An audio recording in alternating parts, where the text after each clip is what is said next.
Antropofonías. Conversaciones desde la diversidad. Un programa del Instituto Colombiano de Antropología e Historia, ICANN.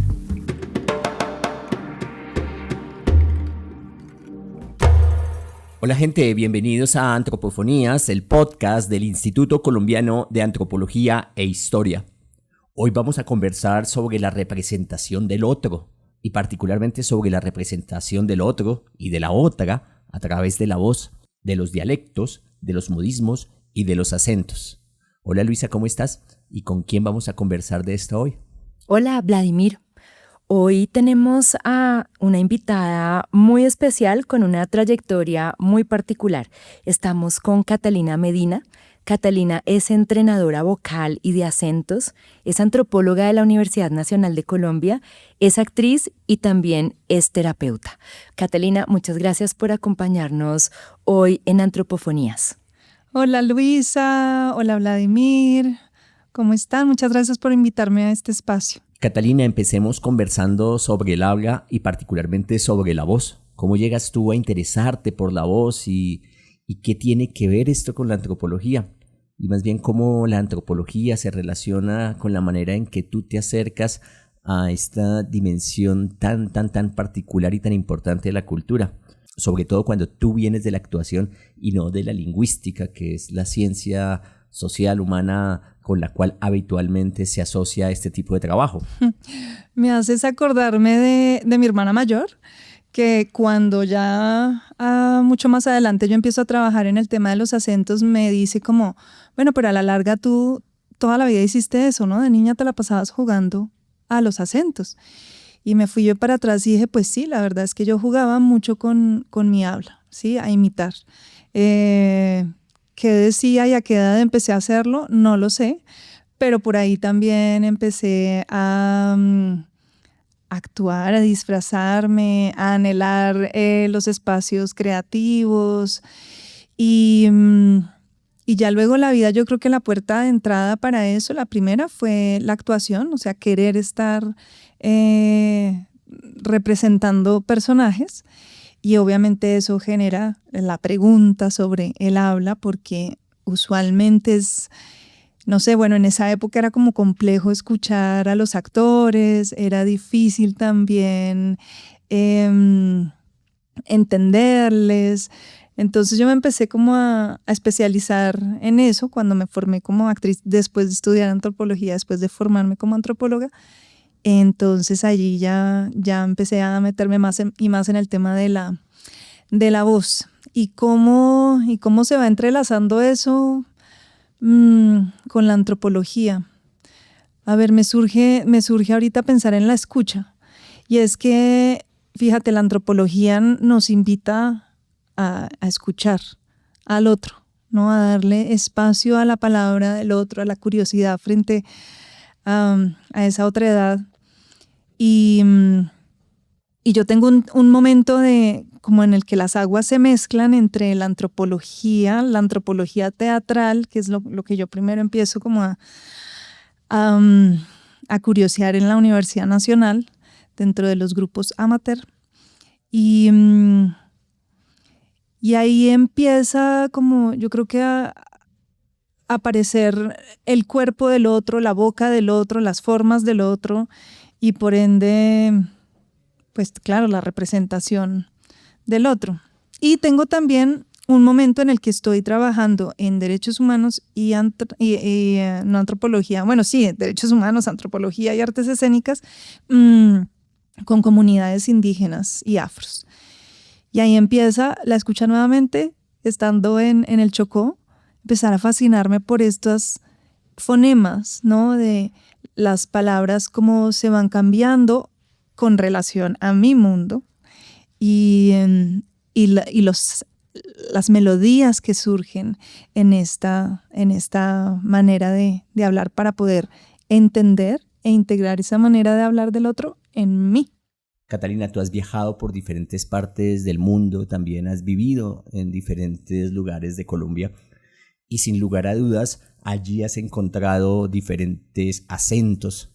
De alguna manera podríamos decir que tienes un oído educado para escuchar los acentos y luego para representarlos, pero ¿qué cosas ves tú? ¿Qué observas ¿qué escuchas cuando le pones atención a los acentos? Mira, yo hablo así.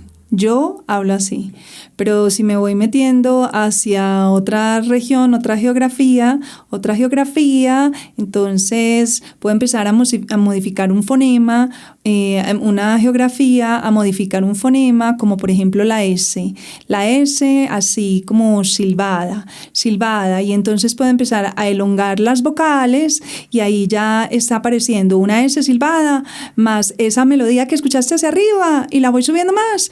Y entonces puedo elongar las vocales, ¿no? Y ahí con ese juego, entonces yo ya puedo empezar como a poner como un tonito pues como más agudo y como más como rapidito, y entonces ya ahí tenemos como que tú te puedes imaginar qué tipo de persona de pronto está hablando en este instante, de esta manera, ¿sí? Pero pues si me voy para atrás, ¿no? Entonces tú dices, eso es como de la misma región, pero como que debe tener como otro cuerpo, como otro tipo de personalidad, ¿no? Porque es que ahí estamos hablando pues de una persona que tiene una manera de ver el mundo, una manera de relacionarse con el espacio y una manera pues de relacionarse, como le dijera yo, quizás incluso hasta con la política, ¿sí me entiende? Por ejemplo, para el caso de Bogotá, entonces tenemos diferentes estratos sociales y ahí van cambiando también las melodías y los fonemas. Por ejemplo, uno ve en el diccionario escrito la palabra T-A-X-I.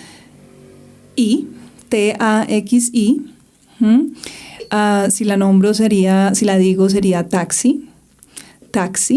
Ahí metes dos sonidos, tat, sí, como que, porque también entonces como que lo van metiendo, ¿no? Esa T se va metiendo como en otros lugares, sí, es como que se va apretando la boca un poquito y entonces empezamos a hacer, sí, vamos a llamar el taxi,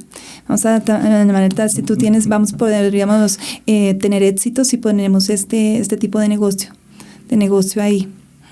Para el caso no sé, de la creación de un personaje, eso lo podemos llevar un poquito más al extremo y entonces ya empieza como también a apretarse la boca como si todo tuviera una T en todo momento, ¿sí? ¿Qué tallita tú buscas? ¿Sí? ¿Qué tallita quisieras? Que esa... ahorita no se me vienen más palabras con la X.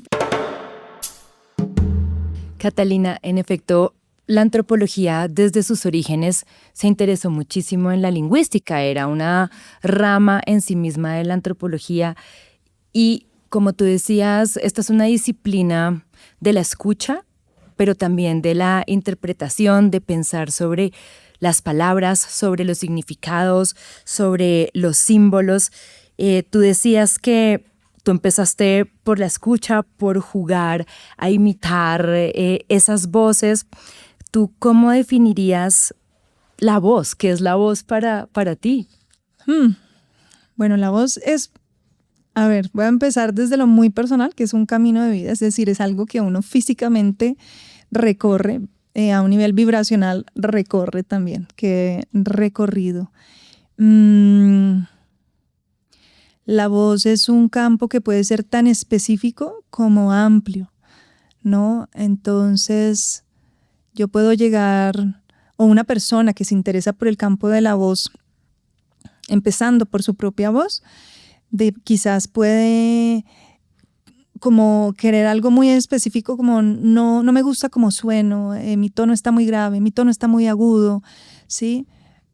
Y eso es bien específico. Como entrenadora vocal te puedo ayudar a que logremos algo que a ti te haga sentir mejor cuando hables, ¿sí? Como la relación con tu voz. Sin embargo, eso también se puede empezar a ampliar, ¿no? Que es no solamente lo técnico de el volumen, la velocidad, la melodía con la que hablas, si estás cómoda o no hablando en público, sino también se puede volver algo tan específico como lo que mencionas de la lingüística, ¿no? Que ya está parte de los fonemas y entonces la precisión de la articulación, también algo tan amplio pero tan específico como realmente cuando yo estoy con esta persona, mi voz tiembla o mi voz se pone más fuerte. Entonces, mira, la voz Qué linda pregunta. Siento que la voz es un mundo que no se ve, que es etéreo y a la vez es tan tangible porque las palabras nos tocan, las palabras nos moldean. ¿Y qué tanto nuestros marcos culturales determinan nuestra voz? No, un montón, imagínate. Claro, si pensamos como este tipo de frases, ¿no? Las mujeres se ven más bonitas, ¿cómo es? Calladitas más bonita, ¿no? Más bonita. Calladita más bonita. Bueno, eso no es común a todas las culturas, pero está en ciertas. Y se expresa no solamente con el de pronto dejar a las mujeres en un rincón en una habitación, ¿sí? Es decir, en una ubicación en el espacio, sino también en el cuerpo, ¿no? Entonces, quizás cabezas de mujeres que se bajan la cabeza porque están en silencio y están recogidas, ¿no? hacia su propio cuerpo y hacia su propio ser. Pero también, por ejemplo, está la música, ¿no? Entonces, si escuchas las músicas de las diferentes culturas, de pronto, es decir, si la puerta de entrada fuera las músicas de ese lugar, y luego por ahí entras a ver cómo hablan las personas, entonces va a haber cierta correlación con dónde vibran esas voces. O viceversa, ¿no? Si entras por la palabra hablada y luego vas hacia las músicas, también va a haber allí una hermosa correlación. Y luego, pues si pensamos también, si la cultura de alguna manera se ensambla en unos espacios geográficos, o pues materiales, entonces cómo esos espacios materiales nos están moldeando la voz. Si estás en el mar, necesariamente la manera en la que hablas es diferente porque respiras ese ambiente de una manera diferente. Respirar el mar, la brisa, el calor. Pero los acentos también indican corrección política, arribismo, clasismo, aspiraciones. ¿Cómo se nota eso en los acentos que tú trabajas? Ajá, claro. Pues fíjate que no solamente son estas cuestiones como de los ritmos, de cómo se habla, sino también cómo se modula la palabra, ¿no? Y si pensamos entonces en que hay un nicho económico, sociocultural, que también está dando la información a la persona de cómo hacer parte de ese nicho, ¿sí? Y eso es bien importante, pertenecer. Y pertenecemos también a través del cómo hablamos y del cómo modulamos entonces las palabras. No hay una manera correcta de hablar. Realmente lo importante es, ¿estoy siendo aceptada o no dentro de este nicho? Y así empiezo a moldear mis palabras, quitando consonantes de las vocales, que de pronto si abro el diccionario estarían estas vocales y estas consonantes ahí, pero mi manera de ser aceptada es quitando estas, ¿verdad? O modificando estas palabras. Y es supremamente importante eso, ¿no? Cómo no solamente puedo ser aceptada por un grupo, sino que me puedo diferenciar de este otro grupo y me es importante diferenciarme de este otro grupo. Incluso también podemos decir que las palabras pueden hacer que te estigmaticen, no solo que tú te puedas distinguir, diferenciar, sino también que seas leído desde un lugar de inferioridad. ¿Tú crees que esas dicciones, esos acentos hegemónicos también, me imagino, pasan por tu reflexión? Y me gustaría preguntarte, ¿cómo se configura o qué determina que un acento o una forma de voz o una dicción específica sea hegemónico? Yo creo que es como mayoría gana, ¿no? Sí, bueno, no necesariamente, pero a ver, el mayoría gana lo aplico a esto y es Bogotá, ¿no? Entonces Bogotá, ciudad capital, un montón de gente. Aquí es donde se producen muchos de los programas de televisión, de radio, o sea, como que aquí la producción, la industria en diferentes campos es mayor y por ende, de alguna manera, entonces eso es lo que empieza a primar hacia el afuera, como si este fuera entonces un acento hegemónico y también dominante. Sí, es sencillamente dominante, no y hasta es neutro, ¿no? Pensamos que no claro, tenemos acento. Y entonces además, comillas, neutro, porque es el hegemónico y es el dominante, ¿no? En el caso de Bogotá, pero y hablo como de una gran cantidad de gente. Ahora, ¿qué pasa si es la gente que nosotros llamamos como con gran poder adquisitivo? Son minoría, pero con toda la propiedad, digámoslo así, de decir esto está mal dicho y como yo hablo es como es correcto, porque puede estar ligado a un diccionario, ¿sí? Y porque además me sirve para también crecer un poquito más sobre el otro, claro, discriminar a la otra persona. Sin embargo, cuando ya tienes el oído bastante fino, afinado para escuchar cómo está hablando una persona, te vas a dar cuenta que igual se están comiendo, estamos juntando, mezclando vocales, consonantes y creo que lo interesante sería poder aceptar y abrazar esa multiplicidad de hablas que hay. Ahora, hablamos de Bogotá de pronto como nuestro acento neutro, pero no es necesariamente el acento por el cual estamos siendo reconocidos en el exterior, en cuanto a que la cultura paisa ha salido tanto, entonces te encuentras con alguien afuera y dice, no, pero ¿tú colombiana? Sí, pero hablas diferente, ¿no? Como, claro, la cultura paisa, el país ha salido tanto del país que es ya nuestro emblema. Ahora, si nos ponemos a hablar un poco de la industria cinematográfica y audiovisual, México es un referente como acento neutro. Es una construcción, ¿sabes? El acento neutro es una construcción y entonces en algún momento tuve que grabar unas pautas en acento neutro y pues claro, a mi oído era un acento mexicano algo modificado, pero pues es tan grande y tan fuerte México que eso es lo que decimos que sería el acento neutro.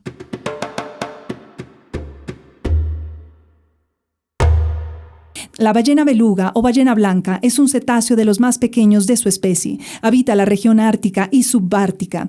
Su característica más curiosa es el melón, un gran bulto en la frente que les permite situarse en el océano y comunicarse con otros cetáceos.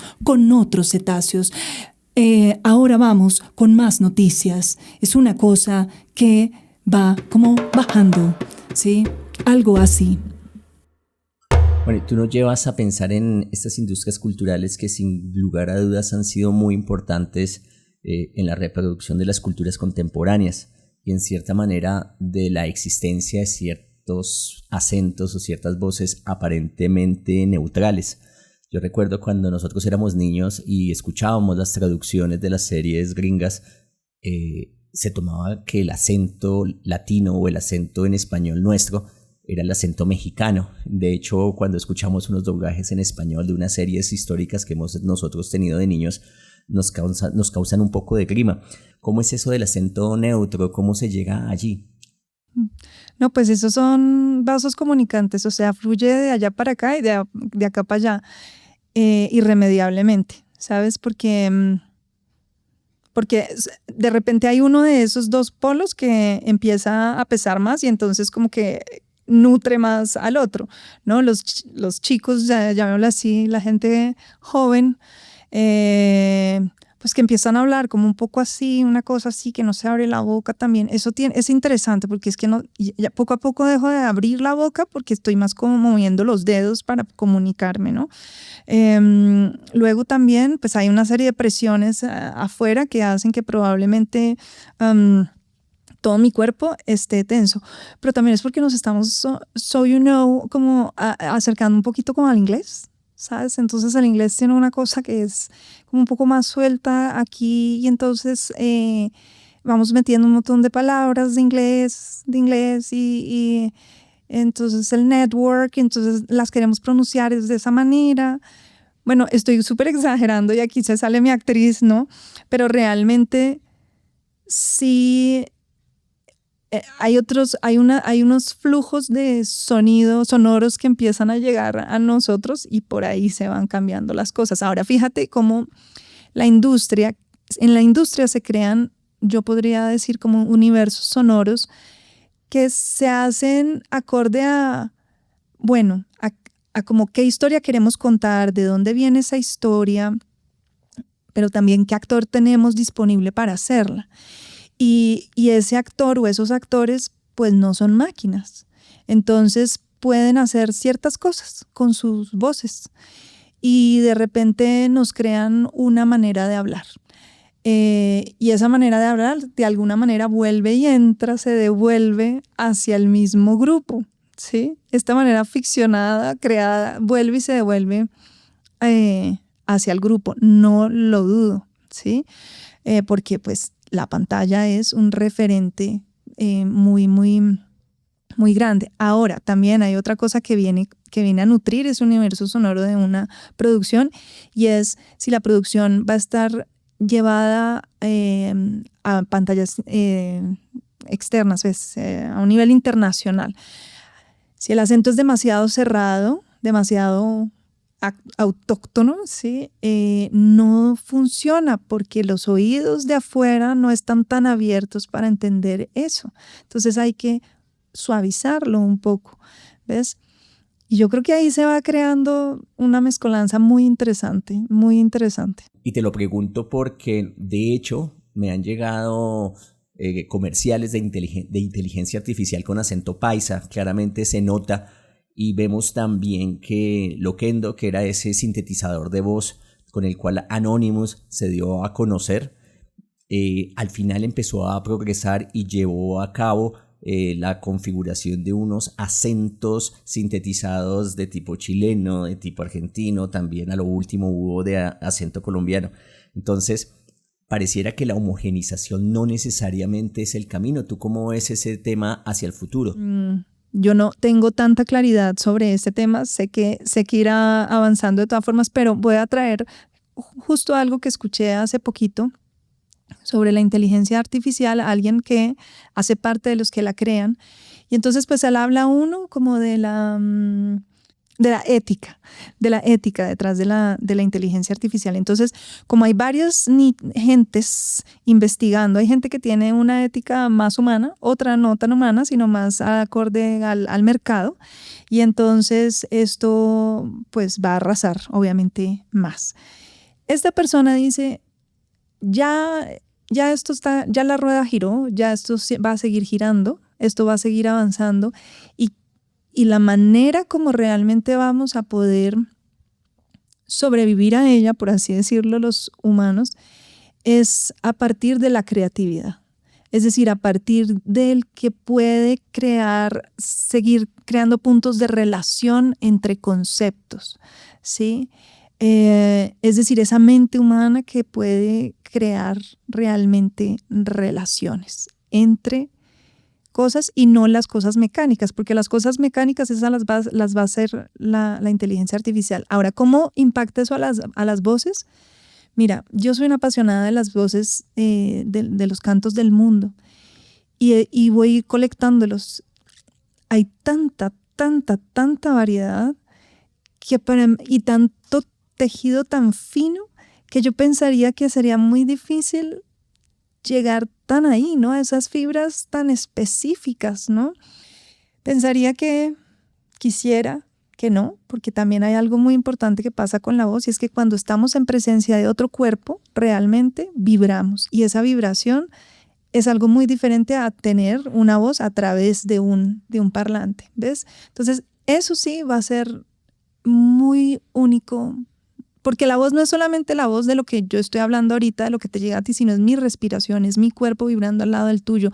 Es el momento en el que tomo aire, en el que tú resuenas y también de repente tomas aire, bostezas. Bueno. Claro, más es pensar en algo de lo que tú también hablabas, y es la relación profunda, intrínseca, encarnada de la voz con el territorio que la produce y la permite y la inspira de alguna forma. Pienso en los cantos de trabajo de llano que me gustan mucho a mí y que tienen esta capacidad de proyección en la voz porque son cantos hechos para el horizonte. Y ahora, justo cuando el paisaje llanero se llena de palma, que interrumpe el horizonte, pues ese tipo de sonoridades, de esos mundos sonoros también deja de tener ese sentido enraizado en realidades concretas, materiales que se tejen con la naturaleza. Pero quería ahora irme hacia algo que tú también mencionabas, y es que el habla y la voz son profundamente políticas. Eso lo mencionabas antes de que empezáramos aquí la entrevista, y por ende son también constitutivas de la representación de los otros. Cuando representamos a personas de otras nacionalidades, de unas regiones específicas, a hombres, a mujeres, a grupos étnicamente diferenciados en la actuación, en los programas de televisión, en el cine, se abren una cantidad de debates sobre cómo representarlos, que tanto, como tú decías, podemos ser fieles, honrar esa profundidad de esas identidades que también se expresan a través del habla y la voz.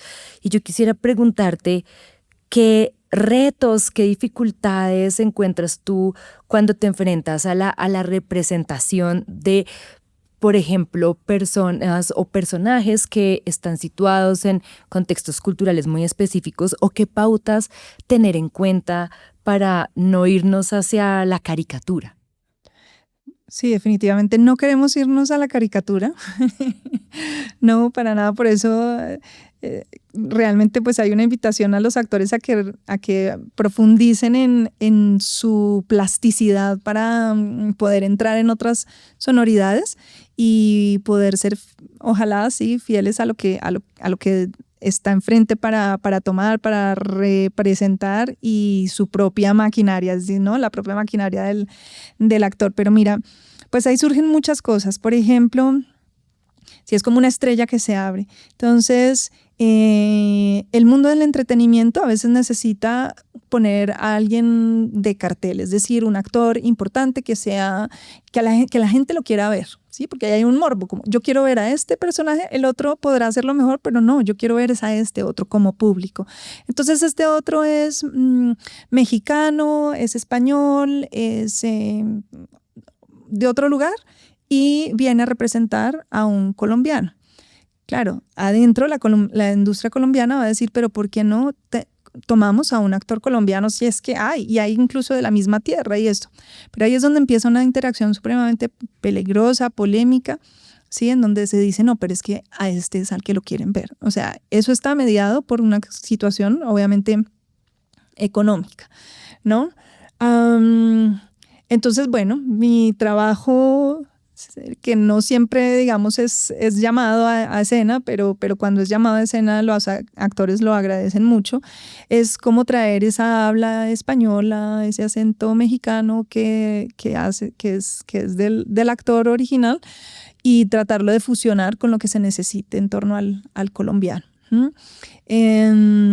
Usualmente me llaman a último momento. Estas cosas a último momento pues funcionan menos, ¿sí? Pero pues lo que se trata es poder llevar al máximo ese acento además colombiano, que no es como, haz un acento colombiano, ¿cuál? ¿De dónde? Sí, ¿cómo lo quieres? Eso es algo que ya el coach empieza como a ahondar, porque la producción a veces no lo hace. Entonces, por ejemplo, yo podría estar hablando una gomela como que es una cosa como muy así, ¿sabes? Que empiezan a golpear bastante, que empieza a golpearse bastante y que empieza como si estuviera un poquito como regañando, y entonces empiezan a pasar las heces, pero también, ¿no? Pero también este tipo de cosas, pero después la podemos como matizar un poco para que sea más creíble dentro de lo que se necesite, ¿sí? Claro, si pensamos, por ejemplo, en un acento en la gente que viene de los Estados Unidos y que son angloparlantes, en general las bocas de ellos son bocas más sueltas, Por eso cuando tú escuchas a una persona de Estados Unidos hablando en español, dependiendo de la cantidad de pasos que haya avanzado en su español, pues esto se puede hablar como un poco así. Y lo que tú estás sintiendo ahí es que la mandíbula allí no está tan cerrada. Eso no está cerrado para nada, porque no se pegan las cositas, no se pegan los sonidos allí. Las consonantes no están tan precisas allí, ¿no? Entonces, ahora que... No, ahí estoy ya hablando como otra persona. Espera un segundo, porque yo me perdí en este instante. Ay. A ver, espera, un gringo, espera, ¿por qué me está saliendo? Porque ayer hablé como con una chica que era de Alemania y entonces ella, claro, entonces ese sonido era un poco más de este tipo, ¿sabes? Es un poco más de este tipo, pero el gringo habla como así, ¿sabes? Y si eres un poco desinteresada, entonces él habla de esta manera así. Diferente pues a un paisa que ya vemos que nosotros, como te decía, estamos haciendo un poquito más de énfasis en, bueno, estoy hablando, sí, la melodía y todo eso, pero tú me alcanzas a escuchar las consonantes y alcanzas a ver que mi boquita se está cerrando de una manera muy particular, ¿sí? Entonces ahí tenemos unas diferencias. Ajá, porque mira, ya aquí yo empiezo a jugar con un costeño, yo primero juego, ¿sí me entiendes? Allá yo frené la velocidad que yo traía. Con el paisa, pues que es un poco como más, ¿no? Vamos rapidito. Y en este caso yo ya estoy empezando a conectarme con el mar, de repente con la brisa, ¿no? Entonces estoy hablando, no estoy diciendo que un costeño no pueda hablar rápido, que también se les escucha. Pero a mí me sirve como puerta de entrada hacerlo lento y empezar a sentir esto y ya acorde a lo que necesitemos, pues lo puedo hablar un poco más rápido y de repente como un poco como más de dirección de esa persona ahí. Mira, persona, no persona, no persona, no persona, persona. Aquí llegas a un punto que conversamos tú y yo en alguna ocasión y que tiene que ver con la representación del otro en actuación. En este momento me salgo un poco de esta faceta tuya como estudiosa del acento, de la voz, de los dialectos, y quisiera preguntarte más como actriz, porque hoy en día estamos viendo que no es tan posible que todas las personas puedan representar a otros en algunos escenarios. Y en otros casos vemos que lo políticamente correcto es que determinadas personas que usualmente no hubieran sido elegidas para representar a ciertas personas o a ciertos personajes históricos, ya sea por sus características físicas, por su acento, por su voz, por su estatura, etcétera, lo hagan. Entonces estamos como en una contradicción de si para representar tengo que parecerme a determinada persona, porque lo vemos además que se intentan representar, por ejemplo, acentos colombianos en algunas series y es un desastre, pero también vemos que del otro lado existe una cierta resistencia a que un foráneo represente al otro. ¿Tú qué piensas de eso? Mira, muchas veces yo sé y lo digo, esto no está como a mí me gustaría, porque el acento debería ser más así o asá, y en producción dicen, mira, no importa porque los oídos que lo van a escuchar son de Australia. Entonces, pues ahí ellos no tienen punto de comparación con nada, ¿sí? Pero bueno, esa es una cara de la moneda, ¿no? Tratar de hacer que ese actor extranjero logre bien un acento nacional. Ahora, los actores que están aquí y que no son escogidos, pues obviamente eso genera mucha frustración en la industria colombiana, en el gremio de los actores. Y bueno, ahí lo que habría que hacer siempre es como no sé, ¿sabes? Yo creo que es una batalla que nunca va a terminar, ¿sí? Porque lo económico va a estar primando. Ahora, hay otras maneras de entender el hecho de la representación. Otro matiz ahí es, por ejemplo, mira, Hedda Gabler es una obra pues muy conocida de los nórdica, ¿sí?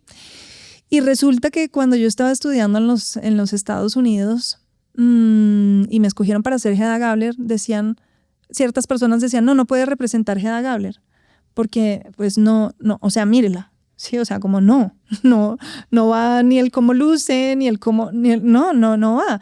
Y eso es muy extraño, porque también es como obras que se vuelven universales, porque tratan temas universales, no pueden ser representadas por personas que nos vemos diferentes al lugar de donde nació, porque está el concepto de que entonces debería ser de pelo rubio, ojo y clara y bla, bla, bla. ¿Ves? Entonces, yo creo que también a veces puede haber una doble moral ahí entre el mismo gremio, de llegar y decir esta persona no lo debería representar porque no es de ahí, ¿sí? No lo sé, yo creo que es una discusión.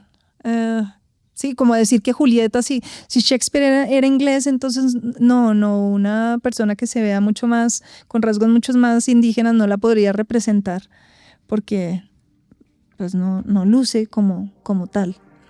Catalina, te agradecemos mucho por habernos acompañado hoy en Antropofonías. Esta ha sido una conversación tremendamente inspiradora porque nos has también llevado a pensar no solamente en la voz, en el habla, en el acento como hechos aislados, sino como universos sonoros muy densos y atravesados también por estos contextos culturales, estos marcos territoriales, pero también por el devenir de las industrias culturales que son sin duda no la única, pero una de las fuentes también que están determinando esta política del habla, esta política de la voz.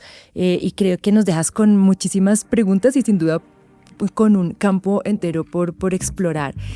Ahora ya estamos pensando permanentemente en la articulación, en la voz, en la proyección. Está muy bonito y te agradecemos mucho por venir, por tu tiempo y esperamos volverte a tener acá en Antropofonías.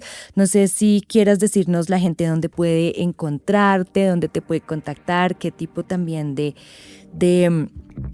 trabajo ofreces para las personas. Bueno, tengo una página de internet, www.catalinamedina.com, y también estoy en Instagram, aunque me cuesta, y es catalinamedina.ferreira, entonces ahí también me pueden encontrar.